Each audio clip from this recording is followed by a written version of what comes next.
What is up, you guys? Welcome back to Me TV Reviews. I am your host, Mo, and tonight, you guys, we're going to be discussing Elsbeth. It is back, y'all. I am so excited. I'm an episode behind, but we going to get caught up, okay? This is season 2, episode 1, titled Subscription to Murder. I hope you guys have had a wonderful week thus far, y'all. We are so close to Friday. For some of y'all, we are already here, okay? It's time to relax, kick back after the day is done.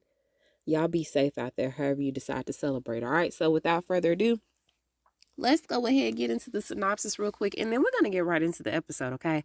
So the synopsis for this one is, when a womanizing finance executive is found stabbed to death after a night at the opera, Elsbeth suspects an obsessed opera lover was driven to murder because of a ringing cell phone. Now I'm just not reading that whole synopsis, y'all. I just be copying and pasting right before I start the episode. This episode was pretty good, y'all. So let's go ahead and get into it. So we begin the episode with a night at the opera as we're gonna call him Mr. Opera aficionado for now, okay, until we get his name later on in the episode. So as Mr. Opera shows up to enjoy a mediocre performance, he's very critical, okay, very sure of himself, but very critical of the performers. It's clear that he's a regular there. So even when the shows aren't great, he's still gonna show his face. Okay, so once seated, we see this couple sit in front of him where the girl says that she's got to go pee. So he advises her, hey, you might want to go now because if not, they won't let you back in until intermission. Okay, thank you so much for the advice, mister. So she gets up and she walks and goes to the bathroom now. So when she's gone, Mr. Opera aficionado mentions how he has a subscription to the opera, how he has a subscription to the opera, and so does the elderly lady that usually sits where he is sitting right now. Oh, you must be talking about my grandma. Yeah, about that. She died last week. But I hate the opera. So you're just gonna have to get used to someone much taller sitting here for now. I was like, what? That don't even make sense. How did you put that sentence together? Pause. Okay. Because I got questions. First off, how disrespectful is this dude? Because the way that he was talking about his dead grandma, how nonchalant he was about it, he not gleeful, but not broken up about the fact that his grandma is no longer here. Second off, if she knew that you hated the opera, why didn't she leave you a different subscription? A subscription to Netflix, a subscription to Hulu, a subscription to an old lady magazine, a subscription to something else. Anything but this. Just asking. Third, are these subscriptions renewed annually or are they for life? Anywho, so he makes Mr. Opera aficionado's visit a complete nightmare because he brings all these different dates. Y'all, he can't even enjoy his experience no more. It's like, why am I even coming here? Because every time I come, you with somebody different. You're doing something different. Y'all, he was doing a lot, okay? He does all the things that he shouldn't do. He act like he ain't got no etiquette, like nobody taught him how to act outside in public spaces like this. And so, y'all, he was doing a whole bunch. He was answering phone calls. He was open mouth sneezing. It was it was gross, y'all. When he sneezed, y'all should have saw the look on Mr. Opera's face. I had a belly chuckle after that, y'all. So he open mouth sneezing, he answering the phone, he making out with girls, he sleeping, he snoring, he drinking water. The list goes on and on and on. Until the one night that Mr. Opera had enough. He ended up following him home from a performance and took him out alongside a performance of, I think it was Tosca or something like that. Okay. Needless to say, he enjoyed the next show because the ringer was off. He didn't care nothing about that man. nor the fact that he had took him out, because he wanted to see his performances uninterrupted. Now, as all of that is happening, Elsbeth and Kaya, aka Officer Blanc, are walking the streets of New York when Elsbeth gets the idea to go shopping for Kaya's new wardrobe. Because you remember what Wagner said, Captain Wagner said in the last season. He said that she's on the fast track to being a detective. And just when she was saying how there weren't any major crimes happening, y'all, they hear an ambulance in the near distance. They were almost giddy that somebody had transitioned. So they meet with Detective Fleming, who was on the case, and he offers to take her, her being Kaya, up under his tutelage to show her the ropes. Now, he believes that this is the work of a robber, despite the fact that he's been stabbed as many times as he has, all because his wallet is missing. I'm gonna let it marinate. So they end up recovering 2 tickets to the opera and his phone, but the phone has been wiped down and it's been smashed. Okay, well, let's just see who he's been talking to. So we'll get those phone records. Now, at the precinct, Captain Wagner is interviewing for a replacement lieutenant because y'all remember his right hand ended up being wrong, doing a lot of wrong things, illegal things, and went to jail. Okay, that was Lieutenant Noonan. And it seemed to go okay. Like the replacement interview, it went okay, right? So this new guy, Lieutenant Steve Connor, Lieutenant Connor, that's what I'm gonna call him, has the reputation of being personally distant but professionally efficient because he gets things done by the book. Okay, so when Elsbeth comes in with flowers for her new office because she's taking Lieutenant Noonan's office, he makes the bold statement that if he does his job right, she'll be out of there in a few months anyway. So you can stay here for as long as you want. It's not like you're gonna be here that long, but enjoy the view while you're here. So he said that he's gonna take the 5th floor, like bruh man, because he wanna get things done. Okay, he ain't got time for socializing. So Elsbeth ends up asking Captain Wagner how he feels about this new guy, and he admits that he's not quite sure, but then again, he was sure about Noonan, and look how that turned out. We gonna keep moving. Elsewhere in the precinct, Fleming is showing Kaya the crime scene photos, and y'all, they determined that this is way too many stab wounds for somebody random to be doing this type of work, and he flips again. He's now onto the jilted lover theory, but Elsbeth ain't so sure about that because based off his pictures that they found in his phone, y'all, he's quite the serial dater. So it's not like he had somebody that developed feelings for him.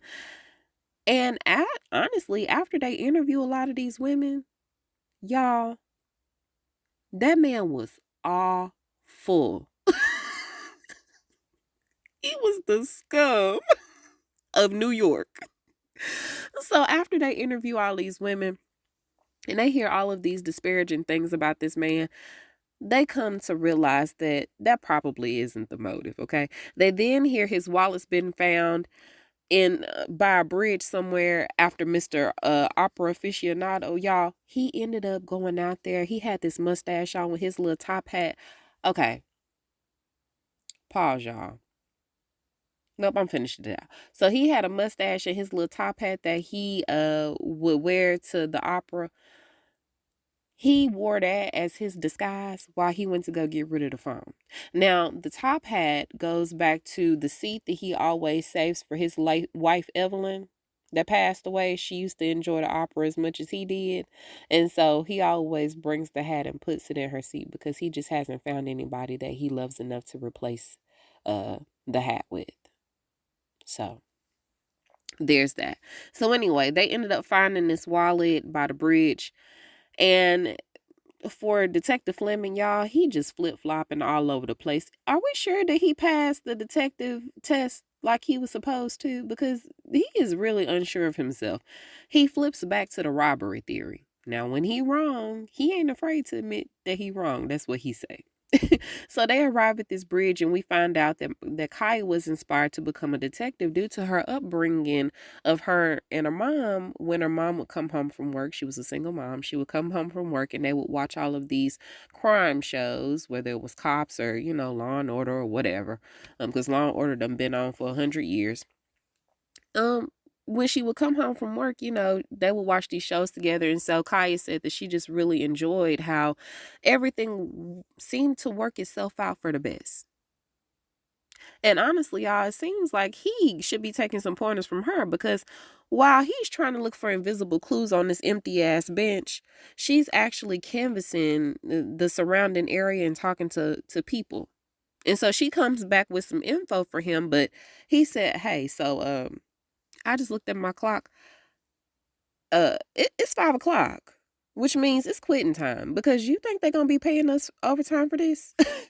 Girl, we got to go. We will wrap that up. Matter of fact, hold that question mid sentence, and we'll address this tomorrow when we clock back in, okay?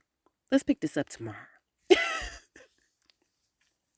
Meanwhile, Elsbeth is still going through the photos and happens to notice Mr. Opera in the back behind our Vic, looking all agitated and disgruntled. So next thing you know, y'all, he's headed to a typical Tuesday night at the opera when Elsbeth and Officer Blanc appear and sit in the Vic's seats. And so, as the intermission is about to begin, of course, Elsbeth was looking at the performance. Y'all, this is her first time coming to the opera. I've never been. I might be like her. Probably not as emotional, but I mean, I'm sure it's beautiful. But y'all, she was boo-hooing, okay? She couldn't control herself. So she gets up and they start to talk to Mr. Opera aficionado as he heavily critiques this performance that she thought was just unbelievable. And so he ends up asking them, what y'all doing here? Y'all got some really good seats. What's all that about? And so she was like, oh, yeah, my friend, Captain Wagner, down there at the police station, he got us these seats. And so she ends up telling him that they're doing an investigation on the Vic that was here the other night. Yeah, he died. And so he was like, oh, yeah, I heard about that. That's so tragic. Mm-hmm. The nerve. And so, as they're out in the hallway, she ends up running into one of the former suspects from season 1. I can't remember what episode he's on, y'all, but he was in one of the other episodes as a suspect. And he gives her all the information about Mr. Opera. Y'all, his real name is Philip Cross, and he was a highly successful attorney until his firm let him go for complaining so damn much, okay? He's a lonely widower who has an 11-week subscription. And as she's getting a scoop from him, Kaya talks to the ticket taker, who explains that the first call that their Vic received would have been during the performance, which means that damn Vic was rude enough to talk on the phone in an auditorium for 3 whole minutes while this performance was happening. And I was like, yeah, that would have pissed me off too. So they meet back up and are invited to a bar for drinks where most of the performers hang out afterwards. And they finna go because they gotta peep the scene and solve this case. Now, they arrive and Elsbeth goes to talk to Philip because he's there too. And she tells him that she actually wants to apologize for her behavior earlier. She was just real emotional about it all, but it was just so beautiful. And to her surprise, and maybe his, he agrees. Then they start to talk about how the singers and himself frequent the establishment, and he's seen some things over the years. And while he didn't see the Vic last night, he was here. He was here, he had a drink, and he's even got the receipt to prove it. And so she was like, oh, okay, you real organized. I like that. And then he mentions a story about a tall celebrity that was trying to sneak out the back door. And she makes it a point to him that he too could have got himself a drink, got the receipt to say that he was here, and then snuck out the back door unnoticed. And he was like, oh, okay, touche. He's intrigued by her when she tells him that she'd love to learn more from him about the opera if given the opportunity. Now, why in the world did she tell that to him? Because she pops up the following day to his house, y'all, And she is literally there for more than 4 hours learning everything there is to know about the opera. Like, she looks so overwhelmed, and it takes a lot for Elsbeth to be overwhelmed because she's so high energy. But she too looked tired. So before she leaves, she does notice the potential knife. That was the murder weapon that was sharp enough to stab and kill the Vic. And when he starts to give the back history of it being his first time his parents took him to the opera, he hesitates after that.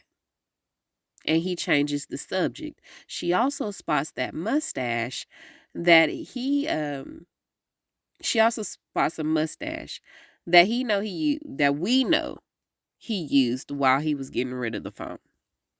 And so he does let us know that his deceased wife, Evelyn, the infamous Evelyn that the hat sits in place of because she's no longer here. Yeah, that was a myth. Okay. That's just a lie. He made that up because he would take people on dates to the opera way back when he felt like, but sadly, nobody ever lived up to the hype. But Elsbeth, oh, my ma'am, you are a different story. And he starts to kiss her hand and he tells her to listen to one more aria before she leaves. So as he's putting the record on, y'all, because he had told her, she had mentioned, y'all know how they have those opera glasses. He's got a few of them. And so he was like, oh, yeah, you can have whatever pair you want. And she was like, seriously? He was like, yeah, you can take them. So as he's putting on this record, his back is turned to her. She's putting a pair of the glasses in an evidence bag, and he notices that. Now, he did tell her that she could have them, but he peeped that evidence bag. Now, Officer Blanc and Detective Fleming questioned the guy that the Vic talked to that night at the opera. His name is Gino or something like that.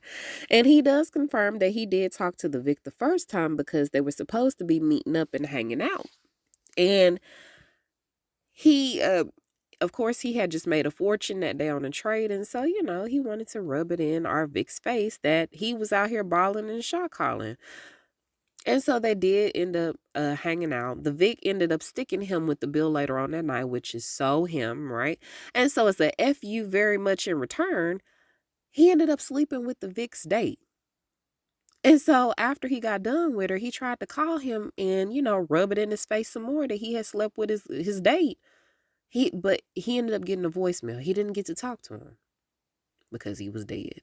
So Blanc tells Wagner that they need to focus on that first phone call because she believes that someone around him that was at the opera might have been pissed off enough to off him.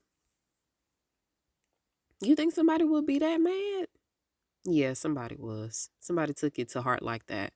So Captain Wagner calls her into the office later on to tell her that her fast track to detective has been put on pause because Lieutenant Connor found out that she didn't clear 2 of the required college courses, so now she's got to go back and do those before she can proceed any further. And so she was like, what are you talking about? I took AP classes. And I was like, yeah, but did you pass the AP classes to get the college credit? Because if not, then it doesn't roll over. You see how these things go? But it wasn't her fault. Nobody notified her of the discrepancy, and so now she's having to pay for it, unfortunately, on the back end. So she's upset, she's emotional because y'all had promised her one thing and now she's gonna have to retract and put that on a hiatus for who knows how long. So of course she's upset. Okay. So she goes to tell Elsbeth. And Elsbeth is in her office listening to this old interview of one of the singers who performed in the first opera that Philip ever saw. He was the lead, right? And so he's telling the person who's interviewing him how in this one particular part of the performance he was supposed to get stabbed. And so it was supposed to be a retractable knife that he had, but y'all, it didn't retract. Okay? And so when it was time for him to get stabbed, he got stabbed. And so after the performance, because they did finish the performance and it was great. He said after the performance, we had heard that there was a young boy in the crowd and this was his first time ever attending the opera. And so although it was a weird send-off gift for him, we ended up giving him the knife. And he seemed rather happy about it. That should have been a sign right there. And so then here comes Officer Blanc along with Wagner and Fleming, who tell them that the blood from the glasses that she took wasn't a match to the Vic, nor was it a match to the guy, but maybe that knife is. So we need to get a look at that knife. So Elsbeth goes back to Phillips to see if he'll let her run testing on the knife, and of course he refuses initially because he blamed it on the guy who's always been after his artifacts. He was like, he sent you up here to do this, didn't he? He was like, she said, no, no, no, no, no. And so she then ends up asking him, we just want to exclude you from being a suspect. And he was like, first off, I'm not a suspect to begin with. And if you gonna run testing on this knife, you better have a warrant. And don't come back until you get one. So before she leaves, she asks him about the retractability of the knife, and he shows her how it works by pretending to stab himself. He was like, see, I told you it worked. Stab, stab, stab. Okay? Not really. He retracted it. So now she's back to square one because it's not making sense just yet. So over at Kaya's, Kaya is trying on this suit that she had got because, she's trying to dress for success. Y'all remember that when y'all was kids? Dress for success? Anyway, so she's doing that. And y'all, she looks really good in her suit. And of course, this gets her down and out about her credit dilemma and going back to school and how costly it is. And this is money, of course, that she doesn't have. And how she going to pay for school and pay for her mortgage and pay for the rest of her bills. Okay. But maybe before she takes it back, she can just wear it that one time. You know how most people do and they never get caught. And her saying that helps Elsbeth figure it out. So she goes back to Phillips again, but this time she brings the whole crew as she reveals how he did it. And so she explains that he overheard the Vic's convo with his friend. He had got so pissed off about the antics that this guy had been putting on during the performances. And so when he overheard the convo that he had with his friend, he ended up following him when he initially tried to stab him. Once he got in the house with him, y'all, the blade retracted, and that's how it got that weird mark on the Vic. That's that weird mark that they found on the Vic at first. But after that, he stabbed him up real good, like a lot. And so she knows that the knife was the murder weapon because they had found some unidentified DNA on the Vic that they couldn't figure out whose it was. It didn't belong to Philip. It didn't belong to the Vic. So whose was it? That unidentified DNA, y'all, that was found on the Vic was traced back to the original opera singer who was stabbed with that knife. Check in, checkmate. So even though you cleaned the knife after you stabbed the Vic, the DNA that was already on there transferred to the Vic before you had an opportunity to do that. You should have cleaned it at first and then cleaned it again, dummy. Anywho, before he's carted off to jail, he asks her were her emotions about the performance real, and she says, oh, absolutely. I still do believe that is one of the most unbelievable, beautiful performances that I have ever seen in my entire life. And so he ends up offering her the remainder of his subscription, and she was like, hell no. Quickly turned that down. I'm good with once or twice a year. Thanks. And so after the wrap up, y'all, Elsbeth ends up coming over to Kaya's house, and she gives her like this back to school bag full of supplies and all of that. And she just tries to reassure her friend that this is all going to work out. Sure, you're right, Elsbeth. Now let's pick out some classes. And that's the way the episode ends, y'all. It was a cute little first episode back. Y'all let me know what y'all thought about it, okay? You can reach me at Me and You TV Reviews on Facebook and on Instagram. You can Also, reach me at my TV Reviews Podcast without the S on the end at gmail.com. Y'all, I love y'all, okay? I hope you guys have a wonderful, wonderful, wonderful start to your weekend. Y'all, please be safe out there, however you decide to celebrate. That's all I have for now. So until we meet over the airwaves again, I am Mo, and I'll talk to you guys soon. Bye.